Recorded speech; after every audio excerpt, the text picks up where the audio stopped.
आज जो हमने चीज पढ़नी है उसका नाम है सेल्फ इंडक्शन। सेल्फ इंडक्शन क्या होती है, ये चीज बेसिकली हम पिछले लेक्चर में पढ़ चुके हैं। आज उसी की हम मैथमेटिकल फॉर्म को डिराइव करेंगे इसके लिए।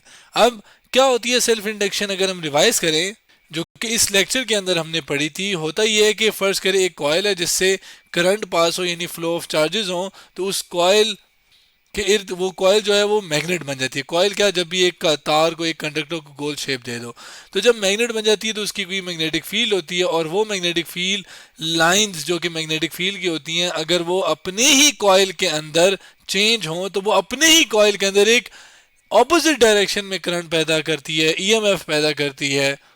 इस फिनोमिना को सेल्फ इंडक्शन कहते हैं, जो कि यहाँ पे लिखा हुआ है, phenomena in which changing current in a coil induces EMF it's in itself is called, मतलब अपने इज कॉल्ड सेल्फ इंडक्शन। अपने ही कॉइल के अंदर ऑपोजिट डायरेक्शन में ईएमएफ पैदा करना, फ्लक्स के, अपने ही फ्लक्स के चेंज होने से, तो उसको सेल्फ इंडक्शन कहते हैं। जिसके बारे में हमने डिटेल से देखा था कि वो Faraday law of electromagnetic induction की वजह से होती है। और इसके साथ साथ हमने क्या किया था, इस सेल्फ इंडक्टेंस वाले प्रॉपर्टी को, जो कि उस कॉइल से रिलेटेड होती है, उस प्रॉपर्टी को भी हमने स्टडी किया था, जिसके फैक्टर्स भी हमने स्टडी किए थे। आज हमने उस ईएमएफ को निकालना है, उसकी मैथमेटिकल एक्सप्रेशन निकालनी है जो कि पैदा होती है, और साथ इस सेल्फ इंडक्टेंस के लिए भी फार्मूले को निकालना है कि कैसे हम एक कॉइल की सेल्फ इंडक्टेंस निकाल सकते हैं।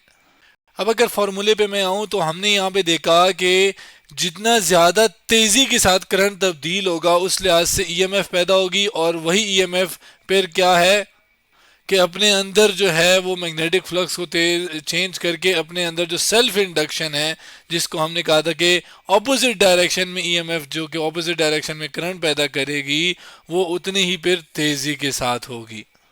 यानी मैं अगर कहूं कि जो करंट जो कि इस कॉइल से पहले पास हो रहा था, जिसको मैं I1 कर देता हूं डिफरेंशिएट करने के लिए, हाँ, क्योंकि यहाँ पे इस साइड पे जाने वाला जो करंट था वो I था, जो कि पहले से बैटरी की वजह से, बैटरी कह रहा हूँ एसी सोर्स की वजह से आपके पास मूव हो रहा था करंट, वो इस डायरेक्शन में था, जो कि I1 कह देता हूँ मैं। अब एसी सोर्स क्या है कि वो करंट जो कि जिसकी पोलैरिटी यानी चेंज होती है, वो पॉजिटिव से नेगेटिव, नेगेटिव से पॉजिटिव, उसको एसी करंट कहते हैं, और वो सोर्स जो कि एक करंट पैदा करती है उसे एसी सोर्स कहते हैं।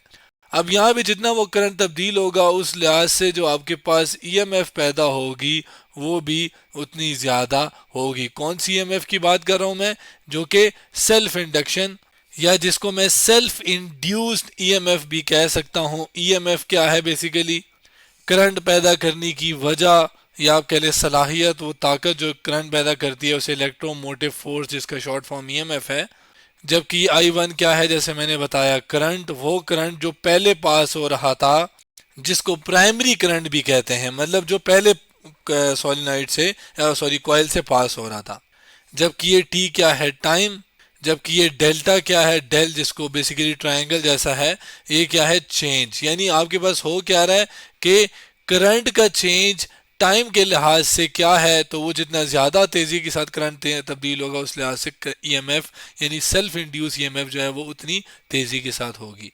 अब अगर इसी चीज़ को ईएमएफ को मैं आगे लेकर आऊँ, जाहिर है मुझे प्रोपोर्शनैलिटी को इक्वालिटी में कन्वर्ट करना है, तो आपको पता होगा कि जब भी प्रोपोर्शनैलिटी इक्वालिटी में कन्वर्ट हो जाती है तो ये यहाँ से मैं इसको हटा दूँ और इसे किस में कन्वर्ट कर दूँ, इक्वालिटी में, यानी इक्वल साइन में। लेकिन ये कब होता है, जब आपके साथ एक कांस्टेंट आ जाए, और वो कांस्टेंट इस केस में, सेल्फ इंडक्शन के केस में, एल होता है, और इस एल को बेसिकली सेल्फ इंडक्टेंस कहते हैं, जो कि बेसिकली प्रॉपर्टी होती है उस कॉइल की, उसके बारे में बताता है, जिसका हम जिक्र सेल्फ इंडक्शन के पुराने वाले लेक्चर में कर चुके हैं। सेल्फ इंडक्टेंस क्या है, वो प्रॉपर्टी है उस कॉइल की जिससे करंट, जिसके मतलब जिससे करंट गुजर रहा है।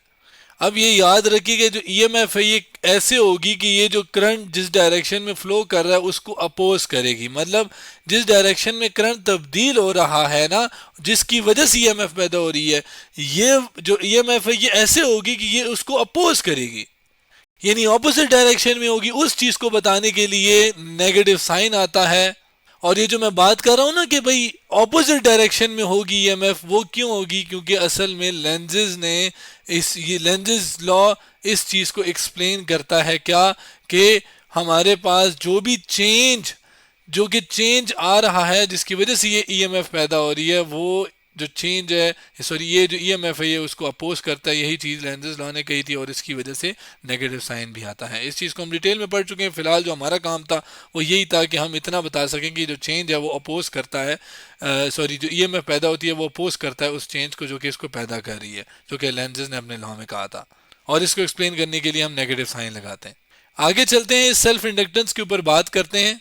सेल्फ इंडक्टेंस क्या है, इसकी मैथमेटिकल फॉर्म भी हमने शुरू में कहा था कि हम निकालेंगे। इसकी मैथमेटिकल फॉर्म निकालने के लिए हम फैराडे लॉ को लेकर आते हैं। Faraday law of electromagnetic induction ही तो असल में कहता है हमें कि जब अपने ही कॉइल के अंदर आप फ्लक्स तब्दील करवाते हो तो उसके टाइम के लिहाज से तो उसकी वजह से ईएमएफ पैदा होती है। ये बेसिक्स है जो कि आप कह लो एक प्रिंसिपल है, जिसके प्रिंसिपल के ऊपर ये सेल्फ इंडक्शन काम करता है कि उसी फ्लक्स के तब्दील होने से ही, अपने ही कॉइल के अंदर फ्लक्स तब्दील होने से ही ईएमएफ पैदा होती है, जो कि हम सेल्फ इंडक्शन के पहले वीडियो में डिटेल से पढ़ चुके हैं।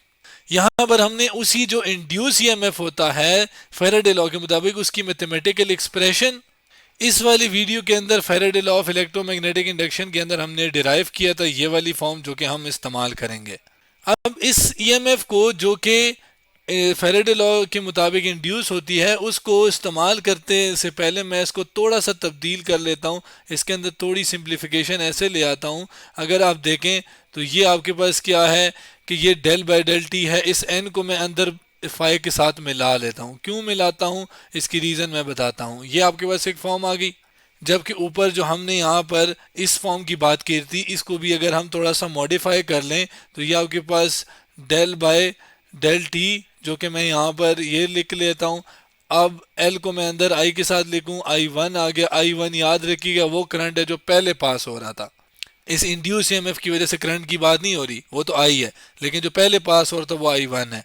अब मैंने ये क्यों किया है, अब अगर आप इसको मैं अगर यहाँ पे ले आऊँ यानी इन दोनों को कंपेयर करूँ, ये आपके पास सेल्फ इंड्यूस ईएमएफ है जबकि ये फैराडे लॉ के मुताबिक जनरल एक एक्सप्रेशन है। इनको कंपेयर करें तो ये और ये सेम है। देखें नेगेटिव भी आ रहा है, डेल बाय डेल टी भी आ रहा है। तो अब अगर आप देखें तो ये चीज़ें अगर इक्वल हैं, वही सेल्फ इंड्यूस ईएमएफ ये भी है, इंड्यूस ईएमएफ ये भी है, बिल्कुल उसी फिनोमिना से दोनों होते हैं। ये एक जनरल फॉर्म है, ये स्पेसिफिक है सेल्फ इंडक्शन के लिए, तो ये भी आपके पास क्या होंगे, बराबर होंगे। यानी इस फार्मूला इन दो इक्वेशन से यानी इक्वेशन 1 और इक्वेशन 2 को अगर मैं क्या करूं, कंपेयर करूं बाय कंपेयरिंग इक्वेशन 1 एंड 2, आपके पास जो एन फाई है वो बराबर आ जाना चाहिए किसके, आपके पास Li1 के, जिसको मैं यहाँ पे लिख रहा हूं। अब इसमें फाई फ्लक्स है, मैग्नेटिक फ्लक्स है, जबकि L सेल्फ इंडक्टेंस है, I1 वो करंट है जो पहले पास होता है। N क्या है, बेसिकली N क्या है, नंबर ऑफ टर्न्स इस कॉइल की, जिसको मैं यहाँ पे लिख लेता हूँ और ये आपके पास N की वैल्यू है। जबकि ये फाई क्या है, ये मैग्नेटिक फ्लक्स है। ताकि हम लोगों को मसला ना हो तो हम यहाँ पे इसको लिख लेते हैं। अब हमें L चाहिए तो L अगर मैं इधर ही रखूँ यानी लेफ्ट हैंड साइड को पहले लिख लूँ तो आपके पास अगर आप देखें तो ये जो L है इधर ही रहेगा।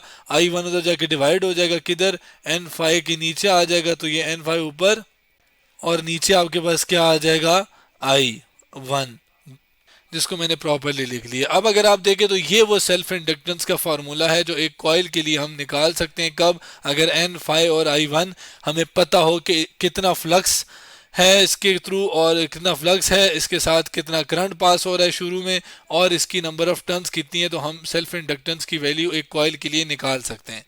और ये बेसिकली याद रखिएगा इस फॉर्मूले में I1 ज़रूर आ रहा है, फाई ज़रूर आ रहा है, लेकिन ये करंट पे और इस फ्लक्स पे डिपेंड नहीं करता। ये बेसिकली वो कांस्टेंट है जो कि किसकी प्रॉपर्टी बताता है, कॉइल की प्रॉपर्टी बताता है, जिसको यहाँ पर हमने डिटेल से देखा था, जिसमें जो फैक्टर्स थे वो नंबर ऑफ टर्न्स थे जो कि इस n नंबर ऑफ टर्न्स आ भी रहे हैं यहाँ पर, जबकि बाकी जो फैक्टर थे वो क्रॉस सेक्शनल एरिया कि उस कॉइल का क्रॉस सेक्शनल एरिया कितना है, जबकि आगे अगर देखें तो कितना जितना एरिया ज़्यादा होगा उतनी सेल्फ इंडक्टेंस ज़्यादा होगी। और इस कॉइल के अंदर जो जिस चीज़ के ऊपर ये तार लपेटी होती है जिसको कोर ऑफ द कॉइल कहते हैं, उसके ऊपर भी ये डिपेंड करता है, उसकी मैग्नेटिक प्रॉपर्टी के ऊपर भी डिपेंड करता है। ये चीज़ हम डिटेल में इस लेक्चर के अंदर पढ़ चुके हैं।